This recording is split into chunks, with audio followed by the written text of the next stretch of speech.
চলন্ত ট্রেনে চাপার চেষ্টা, মর্মান্তিক দুর্ঘটনার হাত থেকে সাক্ষাৎ মৃত্যুর হাত থেকে আরপিএফ কর্মীদের তৎপরতায় প্রাণে বাঁচলেন 55 বছর বয়সী এক প্রৌঢ়। ঘটনাটি ঘটেছে মেদিনীপুর শহরের মেদিনীপুর স্টেশন এলাকাতে শুক্রবার বিকেল 5:40 নাগাদ। আরপিএফের পক্ষ থেকে জানানো হয়েছে, এদিন 5:40 নাগাদ মেদিনীপুর থেকে ছেড়ে যাচ্ছিল হাওড়ার উদ্দেশ্যে একটি লোকাল ট্রেন। ট্রেনটি ছাড়ার পরেই একজন প্রৌঢ় ছুটে এসে তার বগিতে চাপার চেষ্টা করেন। দূরে কাজ করছিলেন আরপিএফ কর্মীরা, কিন্তু বিষয়টি তাদের নজরে আসে।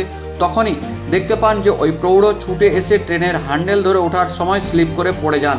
চাকার তলায় ঢুকতেই যাচ্ছিলেন, তখন ছুটে আসেন 3 জন আরপিএফ কর্মী। ছুটে আসেন আরপিএফ স্টাফ এস ধল এবং লেডি কনস্টেবল এস ঘড়ি ও কে কুমারী। তারা ছুটে এসে ওই প্রৌঢ়কে টেনে যে কোনোভাবে ট্রেনের তলা থেকে সরিয়ে নেন।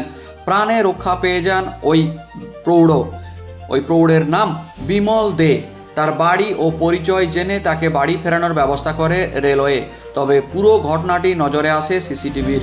ঘটনায় চাঞ্চল্য এলাকায়। ইতিপূর্বেও একইভাবে আরপিএফ কর্মীর তৎপরতায় বহু যাত্রী এভাবে চলন্ত ট্রেনে উঠতে গিয়ে প্রাণে রক্ষা পেয়ে গিয়েছেন।